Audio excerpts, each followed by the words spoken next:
ಒಂದು ಸಣ್ಣ ಬೀದಿ ಬದಿಯ ಅಂಗಡಿಯಲ್ಲಿ ಕುರುಕಲು ತಿಂಡಿಯನ್ನ ಮಾರುತ್ತಿದ್ದಂತಹ ಚಿಕ್ಕ ಹುಡುಗ ಇವತ್ತಿಗೆ 100ಕ್ಕೂ ಅಧಿಕ ದೇಶಗಳಲ್ಲಿ ಅದೇ ಕುರುಕಲು ತಿಂಡಿಯನ್ನ ಮಾರಾಟ ಮಾಡಿ ಕೋಟ್ಯಾಂತರ ರೂಪಾಯಿಯನ್ನ ಗಳಿಸ್ತಿದ್ದಾನೆ ಅಂದ್ರೆ ನೀವು ನಂಬ್ತೀರಾ? ರಾಜಸ್ಥಾನದ ಬಿಕನೇರ್ ಅನ್ನುವಂತಹ ಗಲ್ಲಿಯೊಂದರಲ್ಲಿ ಖಾದ್ಯಗಳ ಮಾರಾಟದಿಂದ ಆರಂಭವಾಗಿ ಇವತ್ತಿಗೆ ಪ್ರಪಂಚದಾದ್ಯಂತ ಸ್ನ್ಯಾಕ್ಸ್ ಮಾರುಕಟ್ಟೆಯನ್ನ ಆಳ್ವಿಕೆ ಮಾಡುತ್ತಿರುವ ಹಲ್ದಿರಾಮ್ ಕಂಪನಿ ಹುಟ್ಟಿದ್ದು ಹೇಗೆ ಅನ್ನುವಂತಹ ರೋಚಕ ಕಥೆಯನ್ನ ಇವತ್ತಿನ ವಿಡಿಯೋದಲ್ಲಿ ತಿಳಿದುಕೊಳ್ಳೋಣ. ಭಾರತದ ಈ ಸ್ಫೂರ್ತಿದಾಯಕ ವ್ಯವಹಾರದ ಕಥೆಯನ್ನ ಸಂಪೂರ್ಣವಾಗಿ ತಿಳಿಯೋದಕ್ಕಾಗಿ ವಿಡಿಯೋವನ್ನು ಎಲ್ಲೂ ಸ್ಕಿಪ್ ಮಾಡದೆ ಕಡೆಯವರೆಗೂ ನೋಡಿ.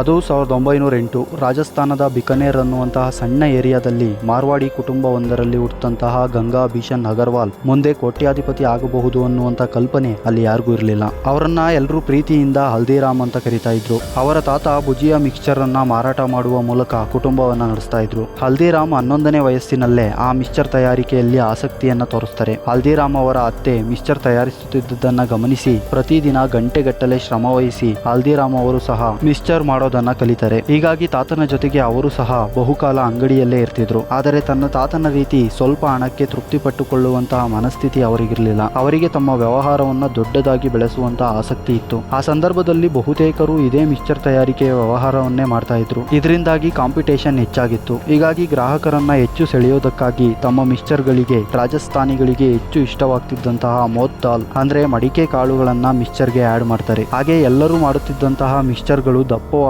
ಮತ್ತು ಮೃದುವಾಗಿದ್ವು. ಹೀಗಾಗಿ ಹಲ್ದಿರಾಮ್ ತಾವೇ ಮುಂದೆ ನಿಂತು ಚಿಕ್ಕದಾದ ರಂಧ್ರ ಇರುವಂತಹ ಜಾಲರಿಯನ್ನ ಮಾಡಿಸಿ ಹಿಟ್ಟನ್ನ ತೆಳುವಾಗಿಸಿ ಗರಿಗರಿಯಾದ ಸಣ್ಣದಾದ ಮಿಕ್ಸ್ಚರ್ ಅನ್ನ ತಯಾರಿಸ್ತಾರೆ. ಆ ಮಿಕ್ಸ್ಚರ್ ಅನ್ನ ಕೇವಲ 2 ಪೈಸೆಗೆ ಮಾರಾಟ ಮಾಡೋದಕ್ಕೆ ಶುರು ಮಾಡ್ತಾರೆ. ಅವರು ಅಂದುಕೊಂಡಿದ್ದಕ್ಕಿಂತ ಹೆಚ್ಚಿನ ಗ್ರಾಹಕರು ಬರೋದಕ್ಕೆ ಶುರು ಮಾಡ್ತಾರೆ. ಇದರ ಜೊತೆಗೆ ಅಲ್ಲಿನ ರಾಜ ದುಂಗರ್ ಸಿಂಗ್ ಜನಕ್ಕೆ ಹೆಚ್ಚು ಇಷ್ಟ ಆಗೋದನ್ನ ಗಮನಿಸಿ ಅವರ ಮಿಕ್ಸ್ಚರ್ಗೆ ದುಂಗರ್ ಸೇವ್ ಅಂತ ಹೆಸರಿಟ್ಟು ಅದೇ ಲೇಬಲ್ ನಲ್ಲಿ ಮಾರಾಟ ಮಾಡೋದಕ್ಕೆ ಶುರು ಮಾಡ್ತಾರೆ. ಆಗ ಇದೊಂದು ಬ್ರಾಂಡೆಡ್ ಪ್ರಾಡಕ್ಟ್ ಅಂತ ಬೆಲೆ ಸಹ ಹೆಚ್ಚು ಮಾಡ್ತಾರೆ. ಇದರಿಂದ ಜನರ ಸಂಖ್ಯೆ ಕಡಿಮೆಯಾಗಬಹುದು ಅನ್ನುವಂತಹ ಲೆಕ್ಕಾಚಾರ ಮಾರುಕಟ್ಟೆಯಲ್ಲಿ ನಡೀತಿರುತ್ತೆ.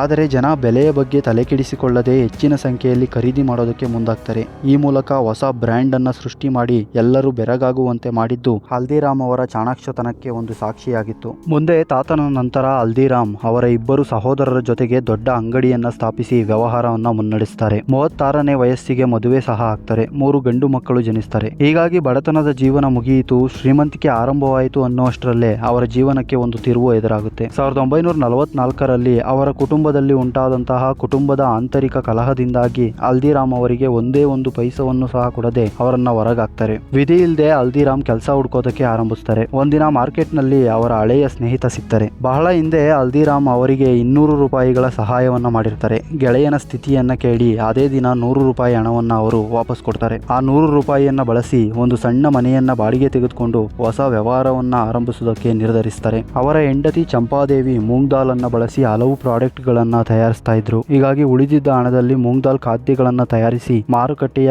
ಬೀದಿಗಳಲ್ಲಿ ಸುತ್ತಿ ಮಾರಾಟ ಮಾಡೋದಕ್ಕೆ ಶುರು ಮಾಡ್ತಾರೆ. ಅದರಿಂದ ಬಂದ ಆದಾಯದಲ್ಲಿ ಮತ್ತೆ ಸಣ್ಣ ಅಂಗಡಿಯನ್ನ ಬಾಡಿಗೆ ತೆಗೆದುಕೊಂಡು ತಮ್ಮ ಮಿಕ್ಸ್ಚರ್ ಬಿಸ್ನೆಸ್ ತಯಾರಿಕೆಯನ್ನ ಆರಂಭಿಸ್ತಾರೆ. ಮುಂದಿನ ಕೆಲವು ವರ್ಷಗಳಲ್ಲಿ ಅವರ ಎಲ್ಲ ಹಳೆ ಗ್ರಾಹಕರು ಮತ್ತು ಹೊಸ ಗ್ರಾಹಕರುಗಳು ಗುಂಪಾಗಿ ಆ ಅಂಗಡಿಗೆ ಬರೋದಕ್ಕೆ ಶುರು ಮಾಡಿದ್ರು. 1950ರಲ್ಲಿ ಅವರ ಜೀವನದಲ್ಲಿ ಮತ್ತೊಂದು ಟ್ವಿಸ್ಟ್ ಸಿಗುತ್ತೆ. ಹಲ್ದಿರಾಮ್ ಅವರು ಅವರ ಸ್ನೇಹಿತನ ಮಗಳ ಮದುವೆಗಾಗಿ ಕೋಲ್ಕತ್ತಾಗೆ ಹೋಗಿರ್ತಾರೆ. ಅಲ್ಲಿ ಅತಿಥಿಗಳಿಗೆ ಅವರೇ ಮಿಕ್ಸ್ಚರ್ ಮಾಡಿಕೊಡ್ತಾರೆ. ಅತಿಥಿಗಳಿಗೆ ಅದು ತುಂಬಾ ಇಷ್ಟ ಆಗಿ ಬಲ್ಕ್ ಆರ್ಡರ್ ಗಳನ್ನ ಕೊಟ್ಟು ಅಡ್ವಾನ್ಸ್ ಸಹ ನೀಡ್ತಾರೆ. ಹೀಗಾಗಿ ಹಲ್ದಿರಾಮ್ ಅವರಿಗೆ ತಮ್ಮ ವ್ಯವಹಾರವನ್ನ ಕೋಲ್ಕತ್ತಾಗೆ ವಿಸ್ತರಿಸುವಂತಹ ಯೋಚನೆ ಬರುತ್ತೆ. ಯಾಕಂದ್ರೆ ಅಲ್ಲಿ ಅವರಿಗೆ ಕಾಂಪಿಟೇಷನ್ ಕಡಿಮೆ ಇತ್ತು. 1955ರಲ್ಲಿ ಹಲ್ದಿರಾಮ್ ತಮ್ಮ ಕಿರಿಯ ಮಗ ರಮೇಶ್ವರ್ ಲಾಲ್ ಮತ್ತು ಹಿರಿಯ ಮೊಮ್ಮಗನಾಗಿದ್ದ ಶಿವಕಿಶನ್ ಮೂಲಕ ಕೋಲ್ಕತ್ತಾದಲ್ಲಿ ವ್ಯವಹಾರವನ್ನ ಆರಂಭಿಸ್ತಾರೆ. 8 ಚದರ ಅಡಿ ಜಾಗದಲ್ಲಿ ಆರಂಭವಾದಂತಹ ಅವರ ವ್ಯವಹಾರ ಮುಂದಿನ 12 ವರ್ಷದ ಒಳಗಾಗಿ 25 ಚದರ ಅಡಿ ಜಾಗಕ್ಕೆ ಸ್ಥಳಾಂತರವಾಗುವಷ್ಟು ಯಶಸ್ಸು ಕಾಣುತ್ತೆ. ದಿನಕ್ಕೆ 150ರಿಂದ 200 kg ಮಿಕ್ಸ್ಚರ್ ಮಾರಾಟ ಆಗಿ ವರ್ಷದಿಂದ ವರ್ಷಕ್ಕೆ ಆದಾಯ ಡಬಲ್ ಆಗೋದಕ್ಕೆ ಶುರುವಾಗುತ್ತೆ.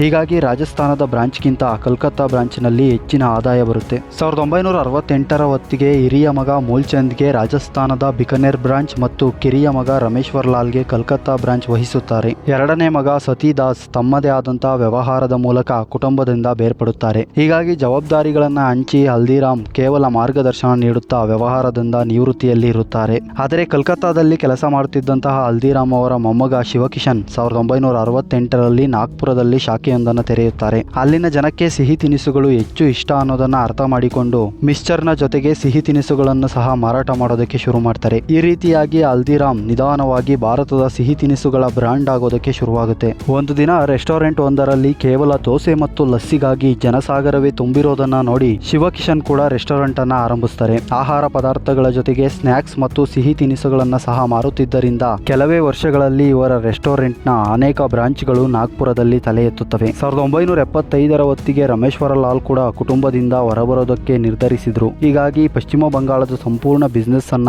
ರಮೇಶ್ವರ ಲಾಲ್ ಅವರಿಗೆ ಬಿಟ್ಟುಕೊಡಲಾಗುತ್ತೆ. ಇತ್ತ ಶಿವಕಿಶನ್ ನಾಗ್ಪುರದಲ್ಲಿ ಸಿಕ್ಕಂತಹ ಯಶಸ್ಸಿನಿಂದ ದೇಶಾದ್ಯಂತ ತಮ್ಮ ಶಾಖೆಗಳನ್ನು ತೆರೆಯೋದಕ್ಕೆ ನಿರ್ಧಾರ ಮಾಡ್ತಾರೆ. ಅದರ ಆರಂಭವನ್ನ ದೆಹಲಿಯಿಂದ ಮಾಡುವುದಕ್ಕಾಗಿ ಅವರ ಸಹೋದರ ಮನೋಹರ್ ಲಾಲ್ ಮತ್ತು ಮಧುಸೂದನ್ ಅವರನ್ನ ಭಾರತದ ರಾಜಧಾನಿ ದೆಹಲಿಗೆ ಕಳಿಸಿ ದೊಡ್ಡ ಶಾಖೆಯನ್ನ ತೆರೆಯುತ್ತಾರೆ. ಹಗಲು ರಾತ್ರಿ ಶ್ರಮಪಟ್ಟು ಆ ವ್ಯವಹಾರವನ್ನ ತಕ್ಕ ಮಟ್ಟಿಗೆ ಆದಾಯ ಬರುವ ಹಾಗೆ ಮಾಡುವುದರೊಳಗಾಗಿ ಮತ್ತೊಂದು ಆಘಾತ ಅವರಿಗೆ ಎದುರಾಗುತ್ತೆ. 1984ರಲ್ಲಿ ಆರಂಭವಾದಂತಹ ಸಿಖ್ ಗಲಭೆಯಲ್ಲಿ ಅವರ ಅಂಗಡಿ ಸಂಪೂರ್ಣವಾಗಿ ನಾಶ ಆಗುತ್ತೆ. ಹೀಗಾಗಿ ದೆಹಲಿಯಲ್ಲಿ ಹಲ್ದಿರಾಮ್ ಸಂಪೂರ್ಣವಾಗಿ ಝೀರೋ ಆಗಿಬಿಡುತ್ತೆ.